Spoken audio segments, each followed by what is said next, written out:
सृजन, सिंचन और संहार के त्रिदेवों की प्रिय भूमि बुंदेलधरा का इतिहास आदि युग का इतिहास है। पौराणिक ग्रंथों में इसका महात्म्य वर्णित है। वाल्मीकि रामायण में यहाँ के पावन स्थानों का वर्णन हुआ है। महाभारत में इस रमणीक स्थान का विवरण मिलता है। तब ये स्थान चेदी देश के नाम से जाना जाता था। पौरव नंदन राजा उपरिचर वसु ने सुरराज इंद्र के आग्रह पर चेदी देश का राज्य स्वीकार किया था। उन्होंने राजा उपरिचर से कहा था, हे राजन, इस पृथ्वी पर जो सबसे सुंदर रमणीय देश है, आप उसी में निवास कीजिए। अर्थवानेश देशु ही धन रत्ना दिभिर्युतः वसुपूर्णा च वसुधा वस चेदिषु चेदिप। महाराज उपरिचर ने अनेक वर्षों तक चेदी राज्य में रहकर पृथ्वी पर शासन किया। कालांतर में यहाँ का पराक्रमी राजा शिशुपाल हुआ, जिसने चंदेरी को अपनी राजधानी बनाया। पौराणिक युग में बुंदेलखंड को दर्शान कहते थे। दर्शारनो देश नदीचा दर्शारना, जिसका अर्थ है 10 जल वाला या 10 नदियों वाला। इतिहासकारों के अनुसार यहाँ 10 नदियाँ हैं, जिसके कारण इसका नाम दर्शान पड़ा। ये नदियाँ हैं बेतवा, केन, सिंधु, धसान, पहुज, पार्वती, नर्मदा, यमुना, तमसा और चंबल। बुंदेलखंड को जयजाग भुक्ति या जुझौती भी कहा जाता था। कहते हैं यजुर्वेदीय कर्मकांड पहले इसी स्थान पर हुआ था, जिस कारण इसका नाम यजुर्भोग पड़ा, जो कालांतर में जयजाग भुक्ति हो गया। चंदेलों के काल में इसको जिंझौती या जुझौती कहा जाता था और उसके उपरांत इसका नाम बुंदेलखंड हो गया। विंध्य की गोद में बसा बुंदेलखंड कभी विंध्य इलाखन के नाम से भी जाना जाता था, परंतु कई शताब्दियों से ये बुंदेलखंड के नाम से प्रतिष्ठित है। इतिहासवेत्ताओं ने इसे भारत का हृदय कहा है। इस भूभाग का नाम बुंदेलखंड है, इसके बारे में एक जनश्रुति है। काशी के गहरवार वंश के राजकुमार हेमकंठ पंचम को उनके भाइयों ने राज्य से निर्वसित कर दिया। विंध्याचल में आकर उन्होंने देवी की उपासना की और जैसे ही शीश काटकर देवी को समर्पित करना चाहा, तलवार के स्पर्श से रक्त की कुछ बूंदें धरती पर गिरी। देवी तुरंत प्रसन्न होकर प्रकट हुई और उन्हें वरदान दिया।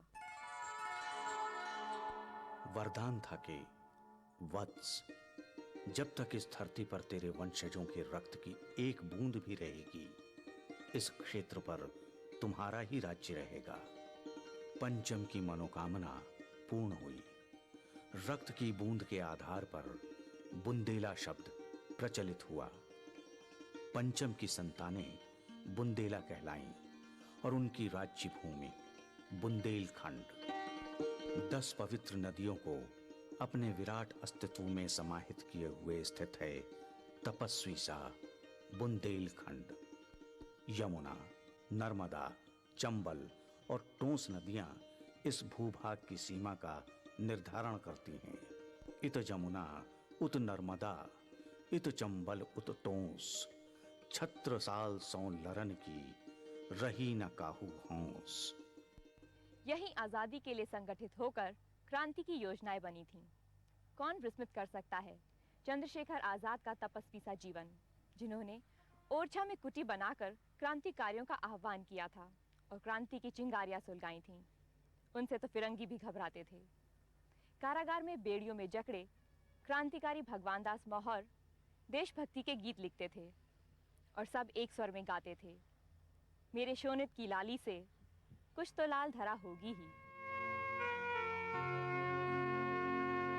यहाँ जहाँ एक ओर धरती पर वीरों की रक्त की लालिमा बिखरती है, वहीं दूसरी ओर ज्ञान की स्वर्णिम किरणें इसे आलोकित कर देती हैं। तब ये देवभूमि, तपोभूमि, वीर प्रसूत साहित्य की सृजन स्थली बन जाती है। आदिकवि वाल्मीकि के मुख से काव्य का प्रथम छंद यही निसृत हुआ था। मां निषाद प्रतिष्ठां त्वम गमः शाश्वतिः समः यत क्रौच मिथुना दे कम वधिः काम मोहितम।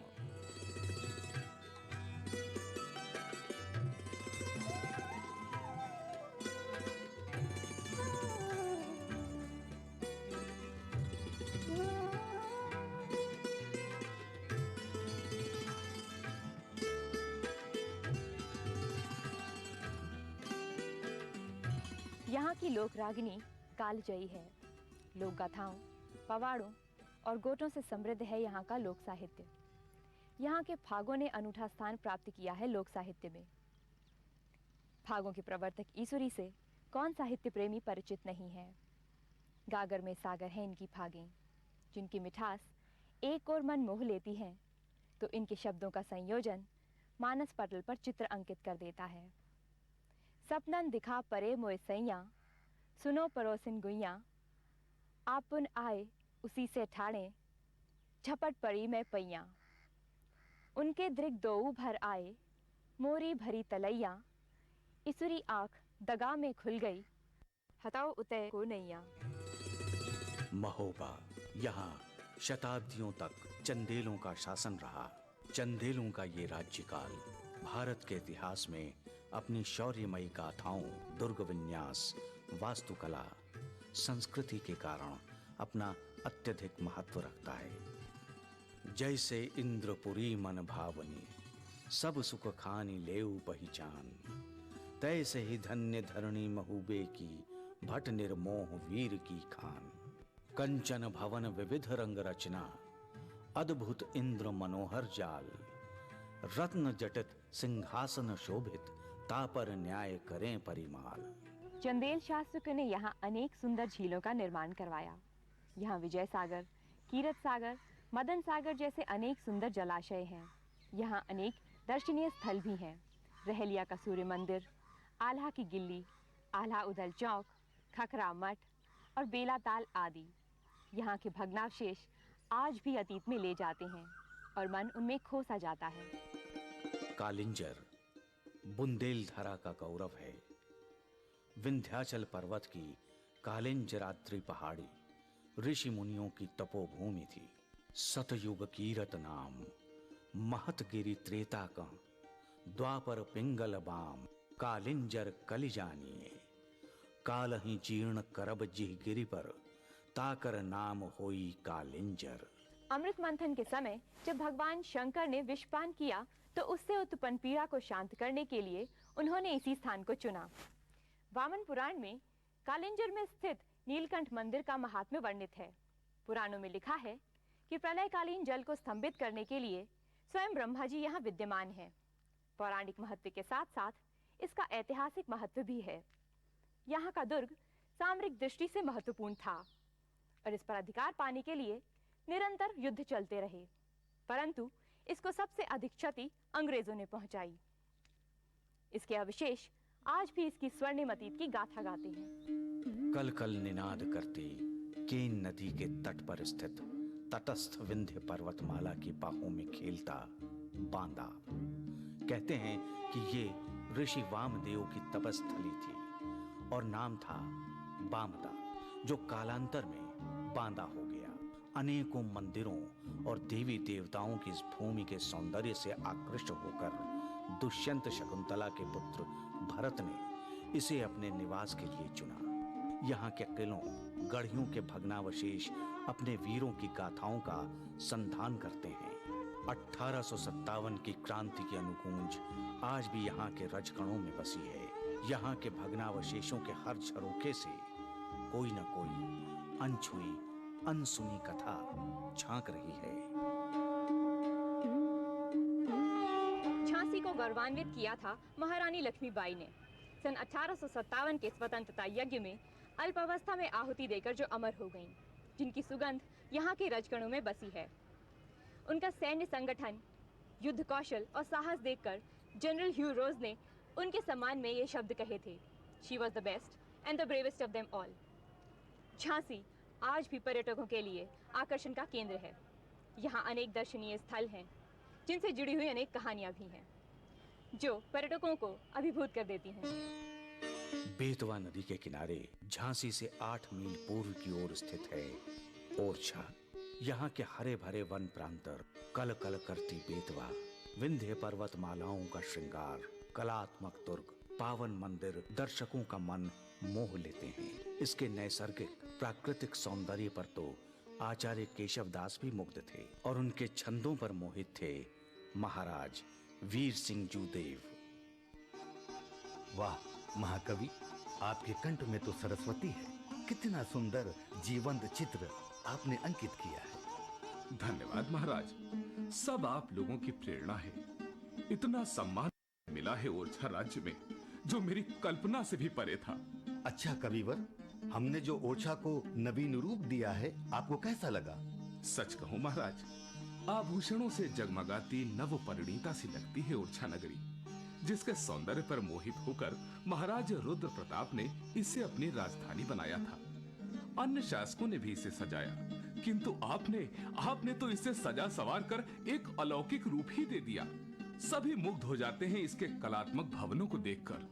कभी इसी स्थान पर महर्षि तुंगारण्य का आश्रम था, चारों ओर घनघोर जंगल, किंतु महाराज रुद्र प्रताप ने इस स्थान की सुंदरता पर मोहित होकर इसे रमणीय जानकर बुंदेलखंड की राजधानी बनाया। इसके दुर्ग आज भी मन मोह लेते हैं। बुंदेली स्थापत्य कला का सुंदरतम भव्य रूप है ये। ओरछा में बेतवा कई धाराओं में विभक्त हो बीच बीच में टापू से बनाती है। ऐसे ही एक टापू पर स्थित है ओरछा दुर्ग। राजा मधुकर शाह बड़े ही वीर, जुझारू और कुशल राजनीतिज्ञ थे। उनका नाम लेते ही मधुकर शाही टीका याद आ जाता है।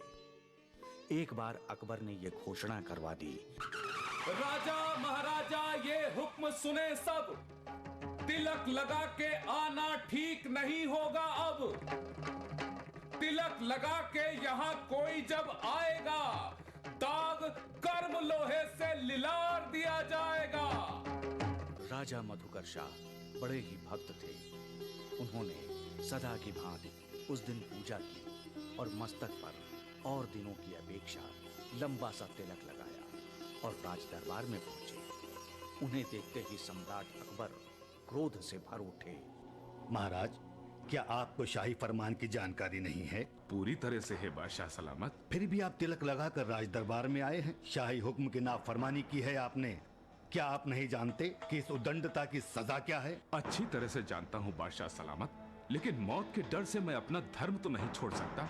धर्म दिव्य दीपक है मोक्ष की राह का। धर्म से नहीं है बड़ा हुक्म बादशाह का। जीते जी कदापि धर्म से नहीं मुंह मोड़ूंगा। डर से किसी के धर्म कर्म को न छोड़ूंगा। तिलक लगाना धर्म मेरा है सदा ही से। धर्म छोड़ सकता नहीं मैं हुक्म शाही से। सुभान अल्लाह। सच मानिए, हम आपकी मजहब परस्ती का इम्तिहान ले रहे थे। आप अपने धर्म की रक्षा के लिए मर मिटने के लिए भी तैयार हैं। आज से ये टीका आप ही के नाम से जाना जाएगा। बुंदेलखंड के राजमहलों में सर्वाधिक सुंदर है जहांगीर महल, जो मेरे पीछे है। महाराज वीर सिंह जुदेव का इससे भावनात्मक जुड़ाव था, जिसे उन्होंने सम्राट जहांगीर के लिए खास तौर पर बनवाया था। सम्राट जहांगीर से उनके मैत्री संबंध उस वक्त से थे जब वे शहजादा सलीम थे। जब सम्राट जहांगीर तख्त पर बैठे तो वो वीर सिंह जुदेव से अपने मैत्री संबंधों को नहीं भूले। उन्होंने तख्त नशीन होते ही सम्मान के साथ वीर सिंह जुदेव को शाही दरबार में बुलवाया। महाराज वीर सिंह, आज हुकूमत की बागडोर हमारे हाथ में। तुमने हमारी मुसीबतों के वक्त हमारा साथ दिया था। हम तुम्हारे एहसानों के एवज में तुम्हें बुंदेलखंड का राजा घोषित करते हैं। हम बुंदेलखंड के पड़ोस के कुछ दूसरे शाही परगने भी तुम्हें अता फरमाते हैं। ये हमारी खुशकिस्मती है हुजूर। ईश्वर आपको लंबी उम्र दे, आपका यश पूरी धरती पर फैले। शहंशाह की जय, सम्राट की जय। लेकिन बादशाह सलामत, एक अर्ज है। हाँ बोलो वीर सिंह। आपको हमारे पास ओरछा आना होगा। हम आपका वहां स्वागत करना चाहते हैं। हम जरूर आएंगे वीर सिंह। और इस तरह जहांगीर महल की नींव पड़ी। मुगल सम्राट ओरछा आने वाले थे। उनके आने से कई माह पूर्व ये महल बनना प्रारंभ हो गया था, और जब ये बनकर तैयार हुआ तो इसकी शोभा देखते ही बनती थी। बुंदेलधरा का रमणीक पावन तीर्थ स्थल चित्रकूट, जहां भगवान राम ने अपने अनुज लक्ष्मण और पत्नी सीता के साथ वन प्रवास का लंबा समय व्यतीत किया। यहाँ के कण कण में अंकित हैं उनके चरण चिन्ह, जिनका स्पर्श मात्र ही जन्म जन्मांतर के कष्टों से मुक्ति प्रदान करता है। और यहाँ के पवित्र घाटों की तो महिमा ऐसी है कि स्नान मात्र से ही आत्मा निर्मल हो जाती है। जैसे श्री राम के गले लगकर भरत का हृदय निर्मल हो गया था। पावन निर्मल मंदाकिनी, पयस्विनी और सरयू की बाहों में घिरा चित्रकूट। बोल मेरी मछली कितना पानी। चित्रकूट से तात्पर्य है बहुरंगी चित्रों से घिरा हुआ पर्वत। और सच ही है, यहाँ के नयनाभिराम दृश्यावली बरबस ही मन को बांध लेते हैं। ये तपस्थली है जिसे मर्यादा पुरुषोत्तम राम ने अपने तप के लिए चुना।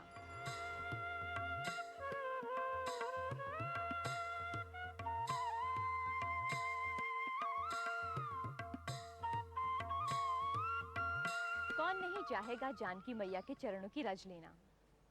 वे सतीत्व की साक्षात प्रतिमूर्ति हैं, स्नेह का सागर हैं। वह बेटी हैं, पत्नी है, माँ है और सबसे बढ़कर वह एक तपस्विनी है। वनवास के समय उन्होंने श्री राम के साथ साधु वेश धरा। अपने प्रवास के काल में वे नित्य प्रातः यहीं जानकी घाट पर स्नान करने आती थीं।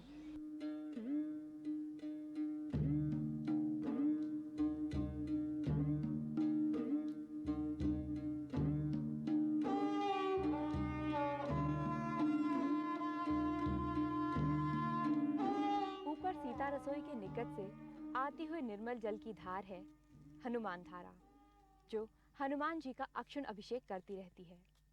यहाँ आकर मन श्रद्धा से भर उठता है। ऐसा लगता है मैया का आशीर्वाद बरस रहा है उन पर। हनुमान जी सेवक हैं, महाबली हैं, हम सबकी रक्षा करने वाले हैं।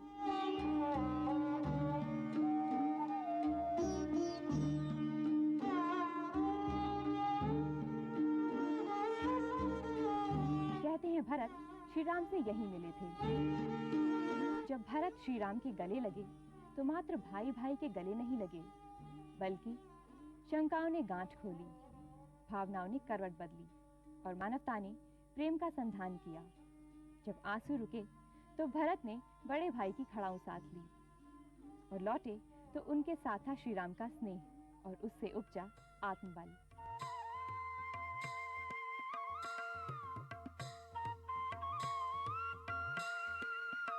चित्रकूट का रामघाट, यहाँ कौन स्नान करना नहीं चाहेगा, जब यहाँ केवल स्नान मात्र से ही जन्म जन्मांतर के पाप धुल जाते हैं।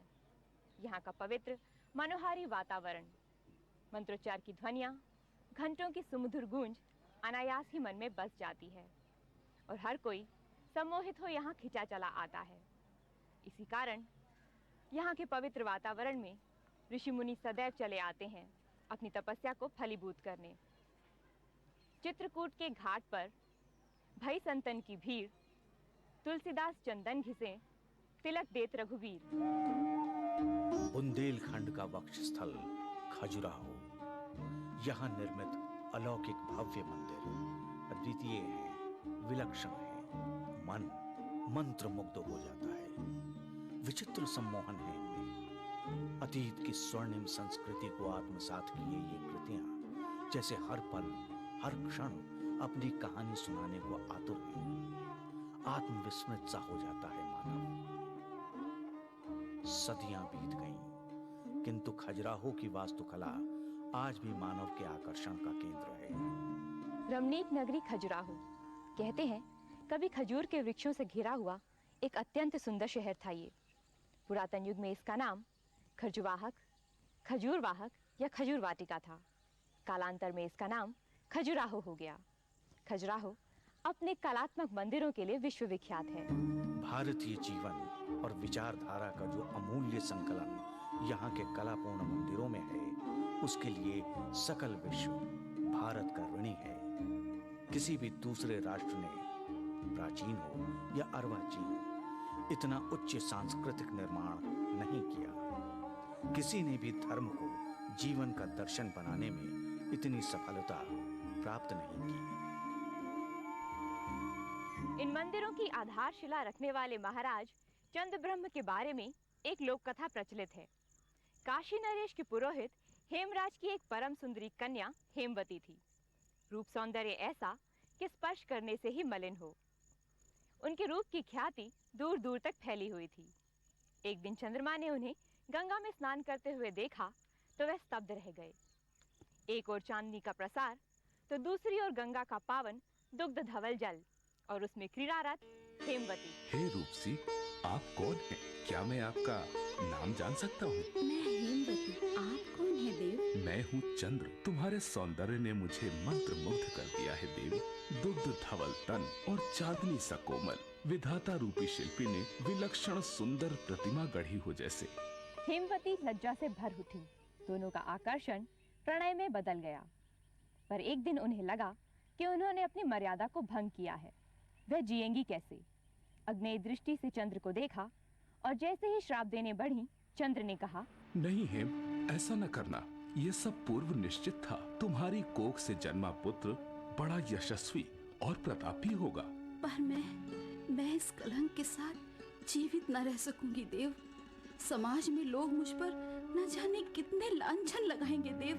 मैं विधवा हूँ और ऐसी स्थिति, क्या करूँ मैं? उसकी युक्ति मैंने सोच ली है। तुम जुझौती में इन नदी के तट पर शिशु को जन्म देना। वहाँ के गौड़ राजा तुम्हें और तुम्हारे पुत्र को संरक्षण देंगे। मैं सच कह रहा हूँ देवी, मैं निरंतर आता रहूंगा। हेमवती ने केन नदी के तट पर पुत्र को जन्म दिया। पुत्र ऐसा रूपवान जैसे चंद्र का ही प्रतिरूप हो। पुत्र चंद्रब्रह्म के वयस्क होते ही पिता चंद्र उसके पास आए और उसे आदेश दिया कि वे खजुराहो में मंदिरों का निर्माण करवाए, यज्ञ करवाए। तभी उसके यश की पताका समस्त संसार में फहरेगी। चंद्र ब्रह्म ने चंद्रमा के आदेशानुसार कालिंजर में भगवान नीलकंठेश्वर के दर्शन किए और उनसे आशीर्वाद प्राप्त कर खजूरपुर खजुराहो में यज्ञ संपन्न किया और 85 देवालयों की आधारशिला रखी। उनमें देवी देवताओं की प्राण प्रतिष्ठा की।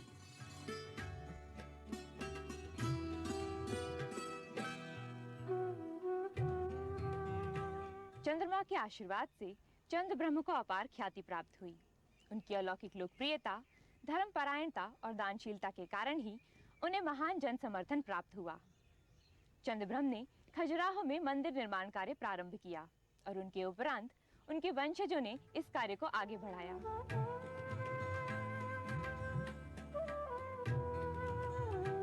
इस अवधि में यहाँ 85 मंदिर बने थे, जिनमें से 22 शेष हैं। ये मंदिर वैष्णव, शैव, शाक्त और जैन संप्रदाय से संबंधित हैं। इनमें सबसे अधिक शैव मंदिर हैं।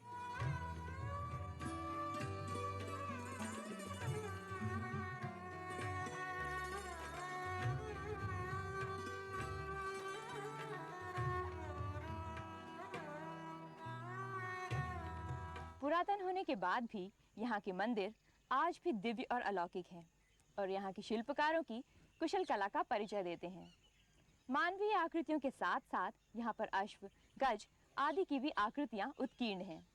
यहाँ के मंदिर चंदेलों की कला प्रियता को दर्शाते हैं। खजुराहो मूर्ति कला की दृष्टि से अद्वितीय स्थान रखता है। देवी देवताओं के विभिन्न सुंदर रूप यहाँ उकेरे गए हैं। शिल्पकारों ने जैसे छेने हथौड़ी से एक एक अवयव को सांचे में ढाला हो और उनकी मुखाकृतियों पर एक एक भाव परिलक्षित होते हैं।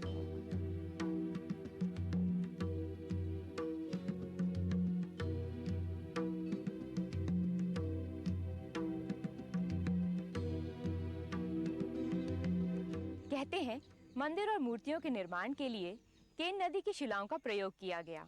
ये शिलाएं अत्यंत ही कोमल थीं और शिल्पकार बड़ी ही सहजता और स्वाभाविकता के साथ इनमें अपनी भावनाओं को कलात्मक रूप देते थे। ऐसा कहा जाता है कि ये शिलाएं वहीं से गढ़कर आती थीं और इन्हें मंदिरों में प्रतिष्ठित कर दिया जाता था।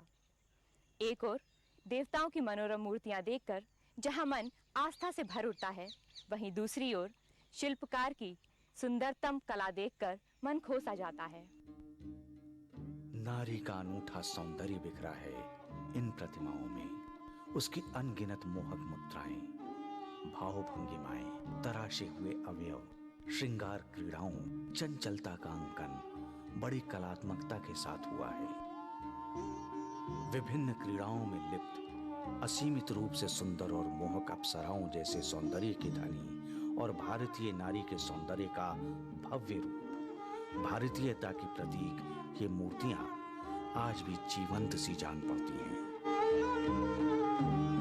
खजुराहो की मूर्तियों में कुछ लोग अतिशय श्रृंगारिकता को खोजते हैं। ये उनका एकांगी दृष्टिकोण है। यदि हम उसमें आध्यात्मिकता, आत्मा परमात्मा के संबंध को खोजेंगे तो पाएंगे वह एक सत्य है, मोक्ष प्राप्ति का मार्ग है। वो सत्य है, शिव है और सुंदर है। भारतीय संस्कृति में धर्म, अर्थ, काम और मोक्ष चारों को समान महत्व दिया गया है। काम जीवन का अभिन्न अंग माना गया है। इन कलाकृतियों के मूल में लौकिक और पारलौकिक के प्रणय समर्पण की भावना है। विश्व की वास्तुकला के इतिहास में खजुराहो की मूर्ति कला का उल्लेख स्वर्णिम अक्षरों में अंकित किया गया है। यहाँ के मंदिर बुंदेलखंड के ही नहीं, सकल मानवता के गौरव की अभिवृद्धि करते हैं। ये बुंदेली शिल्पकलाओं की अन्यतम धरोहर हैं। यहाँ की मूर्तियाँ अनुपमेय हैं, मूर्तियाँ जो लगता है अभी बोल पड़ेंगी।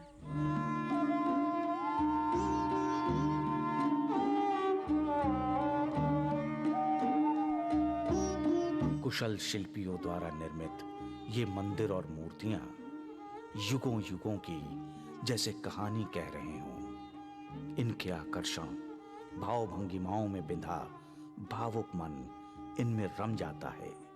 उनसे बात कर मानव बहुत कुछ पाना चाहता है। दिव्य और स्वर्गीय होते हैं ये क्षण।